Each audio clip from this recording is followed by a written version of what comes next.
கொடுமை, கொள்ளை புயல், கடல் அல்ல மணல்வெளி. ஒரு கப்பல் முடிவில்லா பாலைவனத்துல பயணிக்குது. தூரத்துல ஒரு மர்மமான கோபுரம், அச்சம் தரும் கோபுரம். கப்பத்தனார் அட்மிரல் மைனஸ் அவருக்குள்ள பயம். கோபுரம் வித்தியாசமா இயங்குது. பின்னால யாரோ வராங்க.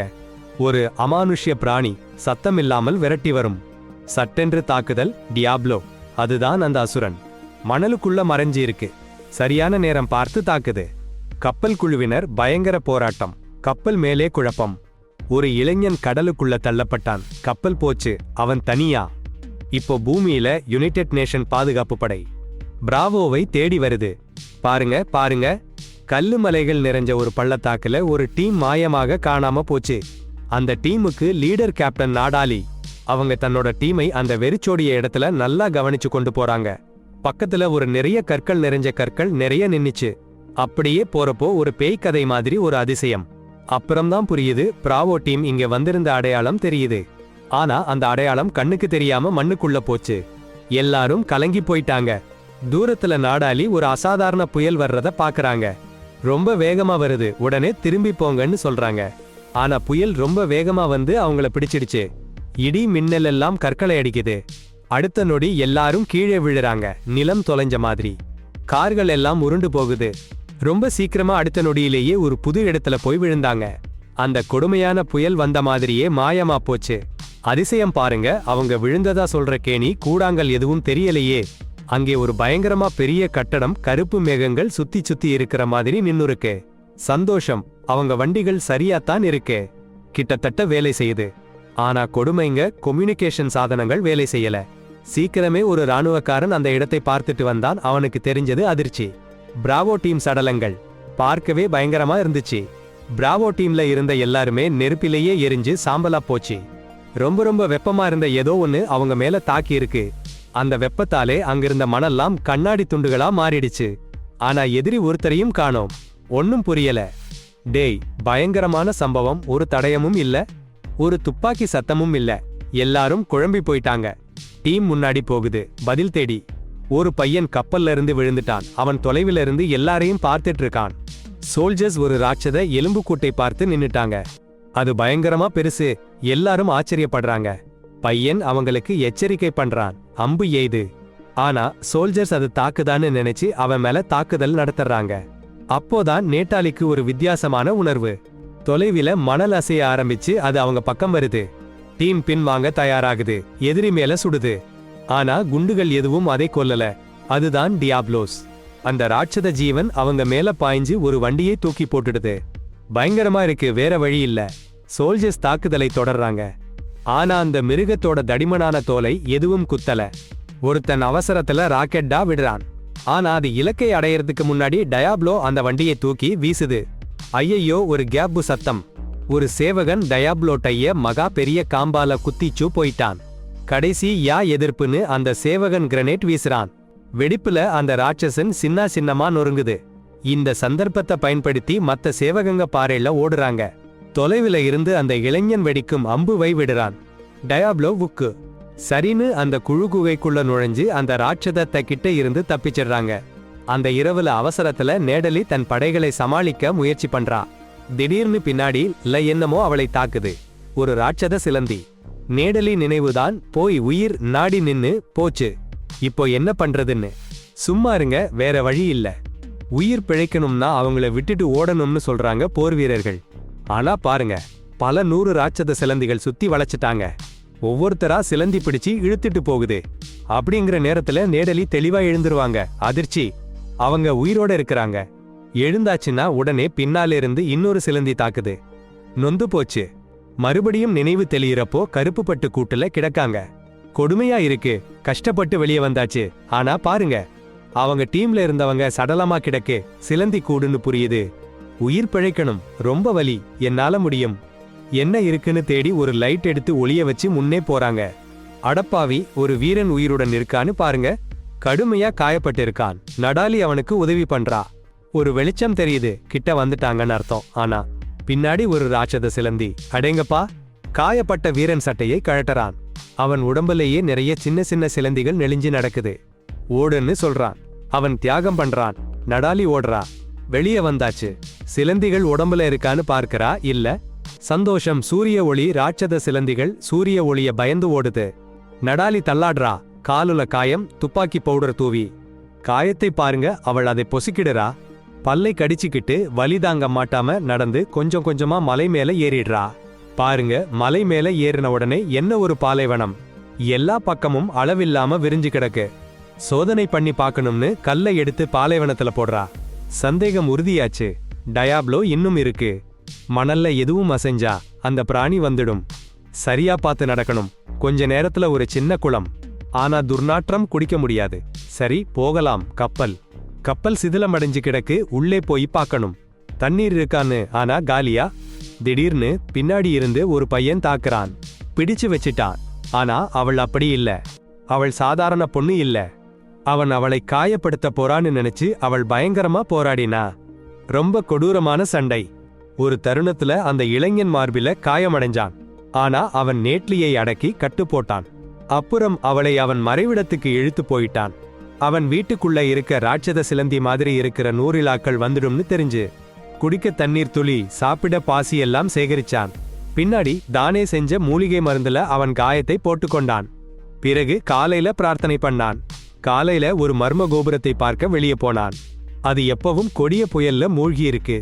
தூரத்துல இருந்து டியாப்லோ பாலைவனத்துல வழி நடந்து போறத பார்த்தான். ஆனா அவன் திரும்பி வீட்டுக்கு வந்தா நேட்லி இல்ல. அவனுக்கு திகில். அவன் தேடினான். அவளை மட்டும்தான் தாக்கணும்னு நினைச்சான். ஆனா அவன் நினைச்சதுக்கு எதிர்மாறா அவன் மயங்கி விழுந்தான். பழிவாங்க அவனை கட்டி போட்டுட்டா நாட்டாளி. அப்புறம் அவன் குடிக்க தண்ணீர் எடுத்துட்டு போறா. ஆனா அந்த இளைஞன் காலால உதைச்சு தள்ளிட்டான். அவனுக்கு கோபம் வெடிச்சிடுச்சு. அவன் பிரார்த்தனை இடத்தை நொறுக்கி எரிஞ்சிட்டா. கோபத்தோட அந்த இளைஞன் கட்டில விடுபட்டு நாட்டாளியை தாக்க ஆரம்பிச்சான். ரொம்ப வேகமா போராட்டம் நடந்தது. பாறை மேல ஓடி ஓடி போராடிட்டாங்க. சட்டன்னு அந்த இளைஞன் நில்லா கூட்டில விழுந்துட்டான். கொஞ்சம் குற்ற உணர்வு வந்துருச்சு நாட்டாளிக்கு. அவனை காப்பாற்றணும்னு முடிவு பண்ணிட்டா. ஒரு சாகச காப்பாற்றலுக்கு அப்புறம் அவனை பாதுகாப்பா எடுத்துட்டு வந்துட்டா. அவன் தன்னம்பிக்கையை பார்த்து நாட்டாளி அவனை கட்டை விடுவிச்சிட்டா. நல்ல உள்ளத்துடன் சாக்லேட் கொடுத்தா. சாப்பிட்டு பார்த்ததும் அந்த இளைஞனுக்கு ரொம்ப சந்தோஷமா இருந்துச்சு. நாட்டாளி என்னை எதிரி இல்லைன்னு புரிஞ்சுக்கிட்டான். அப்புறம் அவங்க சண்டைய முடிச்சிட்டாங்க. அவன் அவளுக்கு ஒரு பாட்டில் புதுசுன்னு தண்ணீர் கொடுத்தான். அவள் நன்றி சொல்லி அந்த கையழைப்புகளாலேயே குடிச்சா. அந்த இளைஞன் அவள் புயலிலிருந்து வந்தாள்னு தெரிஞ்சுக்கிட்டான். திரும்பி போகணும்னா அந்த புயல் சூழ்ந்த கோபுரத்துக்கு போகணும்னு சொன்னான். ஆனா ஒரு பெரிய பிரச்சனை இருக்கு. டியாப்லோன்னு ஒருவன் அந்த பாலைவனத்தை காப்பாத்திக்கிட்டு இருக்கான். அப்போ நாட்டாளி அவங்க காரில ஒரு பசுகா இருக்குன்னு சொன்னா. ஆனா அந்த இளைஞன் அதை போதாதுன்னு சொல்லிட்டான். அவன் ஒரு நல்ல திட்டம் சொன்னான். ஒரு உரில்லாவோட விஷமுள்ள கொடுக்கு எடுத்து டியாப்லோவை சுத்தமா செயலிழக்க வைக்கலாம். சாயங்காலம் நெருங்க நாட்டாளி நில்லா கூட்டில மேலே நின்னு பாட்டு பாடி ஆரம்பிச்சா. ஒரு உயிரினத்தை கவர்ந்து இழுக்க ஒரு பயங்கரமான சிலந்தி அவளை துரத்த ஆரம்பிச்சது. அவள் ஓடி போய் ஒரு பொறிக்குள்ள அந்த சிலந்தியை போட்டு பிடிச்சா. அந்த நேரத்துல அந்த இளைஞன் அந்த உயிரினத்து மேல குதிச்சு அதோட விஷமுள்ள கொடுக்கை வெட்டி எடுத்தான். சீக்கிரமா மிஷன் முடிஞ்சிச்சு. அவங்க மறைவிடத்துக்கு ஓடி போறாங்க. காலை வெளிச்சத்துக்காக காத்திருக்கிறாங்க. அப்போ பேசிக்க ஆரம்பிக்கிறாங்க. நடாலி ஒரு இராணுவக்காரின்னு சொல்றா. அந்த இளைஞன் வேட்டையாடுற போஸ் காமிக்கிறான். அதனால அவனுக்கு வேட்டைக்காரன்னு பெயர் வைக்கிறா. வெளியில நிறைய நில்லாக்கள் அவங்க தங்குமிடத்தை சுத்தி வட்டமிடுது. அந்த நேரத்துல வேட்டைக்காரன் அவன் பூஜை அறையில இருந்து எடுத்த சின்ன சிலையை பிடிச்சுக்கிட்டு நினைப்பு வைக்கிறான். அது அவன் குடும்பத்தை குறிக்குதுன்னு சொல்றான். அவங்க கிராமம் ஒரு பயங்கரமான ராட்சத பாம்பு ராட்ஹேலோஸ் தாக்கி அழிச்சப்போ அவங்க எல்லாரும் சாக நேர்ந்ததுன்னு சொல்றான். சூரியோதயத்துல வேட்டைக்காரன் நில்லா கொட்டிலிருந்து விஷத்தை எடுத்து அவன் அம்பு முனையில பூசுறான். அப்புறம் அவங்க ஆயுதங்களை எடுத்து டியாப்லோஸை எப்படி தோற்கடிக்கலாம்னு திட்டம் போடுறாங்க. நடாலி ஒரு கப்பல் மூழ்கிய இடத்திலிருந்து கிடைச்ச ஆயுதங்களோட பயிற்சி எடுத்திருக்காங்கன்னு தெரிய வருது. இரட்டை வாள்களை சிறப்பா கையாளறாங்கன்னும் தெரிய வரும். அவங்க அதிசயிக்கும்படி அந்த 2 வாள்களை சேர்த்தா நெருப்பு பிறந்த மாதிரி ஒளி வருது. சீக்கிரம். சரி, மிஷன் ஸ்டார்ட். 2 பேரும் பாலைவனத்துல சேனை போட்டாங்க. டயாப்லோ புதஞ்சி இருந்த இடத்திலிருந்து புள்ளி பிடிச்ச மாதிரி வெளியே வந்துருச்சு. நேரம் வீணாக்காம நடாலி வண்டிக்கு ஓட்டம் பிடிச்சாங்க. டயாப்லோ டென்ஷன்ல ஓடி வந்துச்சு. சின்ன நேரம் நின்னுச்சு. அப்புறம் ஹண்டர் தந்திரம் பார்த்தான். டயாப்லோ கவனம் அவன் மேல. ஓட்டி போனான். டயாப்லோ அவனை தூக்கி போட்டு வீசிடுச்சு. சும்மா இருக்கான்னு நினைச்சா இல்ல. ஒரு அம்பு எடுத்து டயாப்லோ கண்ணுல விட்டான். ஆனா எந்த எஃபெக்டும் இல்ல. நடாலி காட்லிங் கன் வாங்கி கொட்டிட்டா. பலன் இல்ல. கொஞ்ச நேரத்துக்கு அப்புறம் விஷம் வேலை செய்ய ஆரம்பிச்சிடுச்சு. டயாப்லோ தடுமாறிடுச்சு. அதான் நடாலி ஃபயர் பண்ணிட்டா. பாருங்க பாருங்க, ராக்கெட் அடிச்சாங்க ராட்சசத்த மேல. ஆனா அதுவும் பயன் இல்ல. டியாப்லோ ரொம்ப கடுமையா திருப்பி அடிச்சுது. நடாலி காரோட உள்ள ஒளிஞ்சாங்க. ஆனா அந்த அதிர்ச்சியில கார் எல்லாம் தூக்கி வீசப்பட்டது. சரி, இப்ப என்ன பண்றதுன்னு தெரியல. வேற வழி இல்லைன்னு தெரிஞ்சு அந்த வேட்டக்காரர் உயரத்திலிருந்து குதிச்சு டியாப்லோ மேல வாள் குத்தினாரு. ஆனால் அந்த அழுத்தத்துல அவரே தூக்கி வீசப்பட்டாரு. மயங்கி விழுந்துட்டாரு. நடாலிக்கு வேற வழி இல்ல. தைரியமா டியாப்லோவோட தலையில ஏறி வேட்டக்காரர் வாளை இன்னும் ஆழமா குத்தினாங்க. அந்த பயங்கர ராட்சசம் சரிஞ்சு போச்சு. நடாலி வேட்டக்காரரை காப்பாத்தணும். அவரை மயக்கமா இருக்கார். டியாப்லோவோட தோலை கிழிச்சு ஒரு சிறிய கயிறு செஞ்சாங்க. அந்த கயிறு போட்டு வேட்டக்காரரை பாலைவனம் முழுக்க இழுத்துட்டு போனாங்க. வேட்டக்காரர் விழுந்த அடுத்த நிமிஷம் பயங்கர மணல் புயல். ஒரு சின்ன டென்ட் போட்டு ஒளிஞ்சாங்க. அங்கே அவங்க சிறிது நேரம். காலையில எழுந்து மணல் நிறைஞ்ச கூடாரத்திலிருந்து வெளியே வந்தா வேட்டக்காரன் உயிர் பிழைச்சிட்டானா பாருங்க. சந்தோஷமா இருந்தாச்சு. உடனே பயணம் ஆரம்பிச்சாங்க. சும்மா இல்ல, வெட்டி வறண்ட பாலைவனத்துல நடந்து போயிட்டு இருந்தாங்க. அவங்க தீர்மானம் ரொம்ப பிடிவாதமா இருந்துச்சு. கடைசியில ஒரு ஓய்விடத்தை அடைஞ்சாங்க. ஏரியோரமா அங்க பாருங்க, அப்சர்ரோன்னு ஒரு அற்புதமான விலங்கு கூட்டம் அமைதியா தண்ணி குடிச்சிட்டு இருந்துச்சு. நடாலி தண்ணி எடுக்க நீர்நிலை கரையில முழங்காலிட்டு உட்கார்ந்திருந்தாங்க. அப்போ ஒரு அதிர்ச்சி. ஒரு கொடூரமான நீர்வாழ் ராட்சசன் அவங்க முன்னாடி தோன்றுச்சு. ஆனா வேட்டக்காரன் சட்டன்னு அந்த ராட்சசனை கொன்னுட்டாரு. அந்த இரவு அவங்க நெருப்பு பக்கத்துல இருந்து ராட்சசனோட சாப்பாட்டையும் சமைச்சு சாப்பிட்டாங்க. சுவையா இருந்துச்சு. இருள் ஓய்விடத்தை மூடி இருந்தது. நடாலி சும்மா தூங்கிட்டு இருந்தாங்க பாருங்க. ஆனா மேலே பயங்கர ஆபத்து. ஒரு நிழல், ஒரு பிரம்மாண்டமான டிராகன் மாதிரி. அதுவும் வானத்துல பறந்துச்சு. அடுத்த நொடி கலவரம், எங்கும் தீ. அமைதியா இருந்த இடம் தீயில மூழ்கிடுச்சு. அந்த ஏபிஎஸ் கூட்டம் பயந்து ஓடுது. ஏன் இந்த அழிவுன்னா, ராட் ஹாலோஸ். அந்த கூட்டம் அவங்களை நோக்கி ஓடுது. நடாலிக்கும் வேட்டைக்காரனுக்கும் ஓட வேண்டியதா போச்சு. சட்டென்னு ஒரு வீரன் மேலே இருந்து குதிச்சான். கலவரத்தை வெட்டி பிரிச்சான். அந்த ஏபிஎஸ் கூட்டத்துல ஒரு வழி செஞ்சான். நடாலி சீக்கிரமா அவங்க இருவாளையும் எடுத்து அந்த கூட்டத்துல நகர்ந்தா. வேட்டைக்காரன் ஒரு கடற்கரை ஓரத்துல கொள்ளையில கிடந்தான். விழுறதுக்கு முன்னாடி அவன் கப்பல் தோழிய ஒரு பொண்ணு அவனை பிடிச்சு உயிரை காப்பாத்தினா. ஏபிஎஸ் கூட்டம் போனதுக்கு அப்புறம் நடாலி அந்த வீரனுக்கு நன்றி சொல்ல முயற்சி பண்ணா. அவங்களை காப்பாத்தின ஆளு நன்றி சொல்றதுக்கு பதிலா அந்த ஆம்பிளை அடிச்சு மயக்கிட்டாரு. அப்புறம் நாடாலி எழுந்தா பாருங்க, ஒரு கப்பல்ல இருக்காங்க. ஒரு கூட்டம் ஆட்கள் அவங்க மேல நிக்கறாங்க. என்ன செய்ய போறாங்கன்னு தெரியல. ஆனா அவங்க எதுவும் பண்றதுக்கு முன்னாடி அந்த வேட்டைக்காரன் வந்துட்டாரு. அவருடைய ஆணவம் அவங்களை பின்னுக்கு தள்ளிச்சு. அந்த வாய்ப்பை பயன்படுத்தி நாடாலி ஒரு காற்று தொட்டி கண்டுபிடிச்சு உள்ள போயிட்டாங்க. குறுகிய பாதையில ஒரு தப்பிச்சு ஓடுற வழி தேடினாங்க. ஆனா என்ன பாருங்க, ஒரு பயங்கரமான ராட்சதம் அவங்க முன்னாடி நிக்குது. சில நிமிஷம் கழிச்சு வேட்டைக்காரன் வந்து நாடாலியை மேலே கூட்டிட்டு போனாரு. அங்க பாருங்க, ஒரு பூனை மாதிரி உயிரினம் சமையல் பண்றது. வேட்டைக்காரன் அந்த உயிரினத்தோட பேர் பிகோன்னு சொன்னாரு. அப்புறம் அட்மிரலை காமிச்சாங்க. அட்மிரல் அவங்களை விடுதலை பண்ணிட்டாரு. எவ்வளவு நிம்மதி! அட்மிரல் ஆங்கிலத்துல பேசினாரு.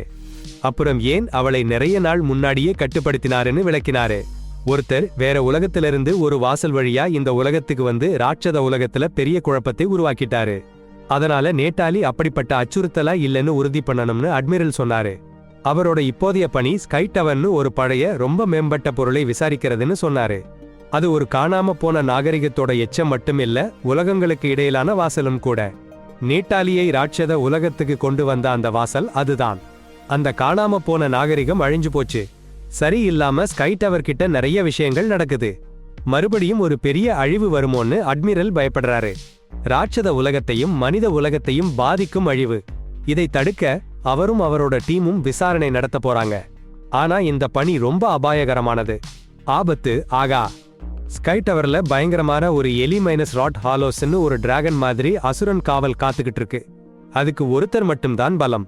அதோட நெருப்பு மூச்சு வர்றதுக்கு ஒரு நிமிஷம் முன்னாடி மட்டும்தான். சூரியன் உதிக்க போற நேரத்துல தான் மிஷன் ஆரம்பம். நடாலி, அட்மிரல், ஹண்டர் அவங்க டீம் கால்கள்லயே ஸ்கை டவர்ல போய் சேர்ந்தாங்க. கொடூரமான மலைகளையும் குன்றுகளையும் பள்ளத்தாக்குகளையும் தாண்டி இரவு நேரத்துல டவரோட காட்ல வந்து சேர்ந்தாங்க. அடப்பாவி, ஒரு பயங்கர புயல் டவரை சுத்தி வீசுது. டவர்ல இருந்தே கட்டுப்பாடு பண்ற மாதிரி இருக்கு. அவங்க முன்னாடி அந்த இன்டர் டைமென்ஷனல் போர்ட்டல் அங்கும் இங்கும் அசையுது. உள்ள போறதுக்கு ரெடியா இருக்காங்க. அட்மிரல் ராட் ஹாலோஸ் இருக்குன்னு உணர்ந்தாங்க. அவங்க உடனே சிதறி ஓடினாங்க. பாருங்க, அந்த மிருகம் மேகத்திலிருந்து வெளிப்பட்டிருக்கு. சரியான நேரம் வரும் வரைக்கும் மறைஞ்சுக்கிட்டு இருந்தாங்க. சிறிது நேரத்துக்கு பிறகு அட்மிரல் முன்னாடி வந்தாங்க. பேய் பிடிச்ச மாதிரி வேகமா நடந்து போய் 2 கத்திகளை வச்சு ராத்தோட சிறகுல வெட்டினா. போர் நடந்துச்சு. அப்போதான் உலகத்துக்குள்ள போற வாசல் சரியா நின்னுச்சு. ராத் ஹாலோஸ் நெருப்பு சுவாசம் விட போறதுக்கு ரெடி ஆயிடுச்சு. அப்போ நடாலி ஒரு டெரிபிள் ஜம்ப் அடிச்சா. வாசல்ல நேராவே குதிச்சா. ஒரு நிமிஷத்துல பூமிக்கு போயிட்டா. பாருங்க, கல் நிறைய இருக்கிற ஒரு பள்ளத்தாக்குல வந்தா. சில சோல்ஜர்ஸ் அவளை தேடிட்டு இருந்தாங்க. உடனே அவங்க நடாலிய காப்பாத்தி ஹெலிகாப்டர்ல ஏத்திட்டு போயிட்டாங்க. ஹெலிகாப்டர் எடுத்து போச்சு. அப்போ ஒரு சத்தம் கேட்டது. முன்னாடி இன்னொரு வாசல் தோணுச்சு. அதுல ராத் ஹாலோஸ் வெளியே வந்தது. அந்த ராட்சதன் அவளை பின்தொடர்ந்து மனித உலகுக்கு வந்துருச்சு.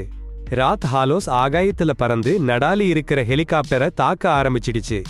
பைலட் வேற வழி இல்லாம அவசரமா தரையில இறங்க வைக்கப்பட்டுச்சு. கொள்ளை ஆயுதங்களோட போர் வீரர்கள் அந்த ராட்சதத்தை நோக்கி தாக்குதல் நடத்தினாங்க. ஆனா அவங்க ஆயுதங்கள் ஒண்ணுமே பலன் தரல. ரத் கொடூரமான நெருப்பு வெடிப்பா பதிலடி கொடுத்தது. போர் வாகனங்கள் எல்லாம் சிதற சிதறாயிடுச்சு. ஒரு கொடும் காட்சி. அந்த கொடிய டிராகன் போர்க்களத்தையே அழிச்சிடுச்சு. போர் வீரர்களை சின்ன சின்ன தின்கடன்களா மொத்தமா சாப்பிட்டுடுச்சு. ஹெலிகாப்டர்களை வானத்திலேயே தகர்த்தெடுச்சு. ஒரு மிகப்பெரிய போர்க்கப்பலையே சும்மா ஒரு கை அசைவுல அழிச்சிடுச்சு. உலகம் இதுவரை இப்படி ஒரு அழிவை பார்த்ததே இல்ல. அதிர்ஷ்டவசமா நடாலி அந்த நொறுங்கிய ஹெலிகாப்டரிலிருந்து தின்கிச்சு. ஒரு நிமிஷம் கூட நிறுத்தாம ஓடிப்போய் ரத்தோட சிறகை வெட்டிடுச்சு. அந்த ராட்சசன் வாய் திறந்த உடனே ஒரு பேப்பர் பொம்மையை அது வாய்க்குள்ள வீசிடுச்சு. உள்ளே ஒரு காதை பிளக்கும் வெடிச்சு ரத் கீழே விழுந்துடுச்சு. ஆனா சாரி, நிம்மதி வந்ததும் அந்த மிருகம் மறுபடியும் அசைஞ்சிச்சு. இன்னும் இறக்கலன்னு தெரிஞ்சது. நாடாலி சிக்கி தவிக்கும் போது வெடிக்கும் அம்புகள் மழை போல வந்தது. தொலைவில இருந்து ராட் ஹாலோஸ் மேல. வேட்டக்காரன் அந்த மிருகத்தையே அழிக்கிறதுக்காக ஓய்வில்லாம அம்பு எய்திட்டு இருந்தான். இறுதியா ராட் ஹாலோஸ் தோத்து போச்சு. நாடாலிய காப்பாத்தணும்னு வேட்டக்காரன் போர்ட்டல் வழியா பூமிக்கு வந்தான். அவன் தனியா இல்ல, அட்மிரலையும் கூட்டிட்டு வந்திருந்தான். அட்மிரல் அவசர வேலையை விளக்கினார். அவருக்கு அந்த அமானுஷ்ய உலக ஜீவன்கள் பூமியில அட்டகாசம் பண்றத அனுமதிக்க முடியாது. ஆனா சின்ன சுவாசம் பிடிச்சதுக்குள்ள மற்றொரு போர்ட்டல் திடீர்னு திறந்துச்சு. அங்கிருந்து ஒரு டிராகன் மாதிரி ஜீவன் வந்துச்சு. அது கோம் மஹாலா. ஆபத்தை புரிஞ்சுகிட்ட நாடாலி மற்றவர்களையும் அமானுஷ்ய உலகுக்கு போய் அந்த ஸ்கை டவர் போர்ட்டலை நிரந்தரமா அழிக்கச் சொன்னா.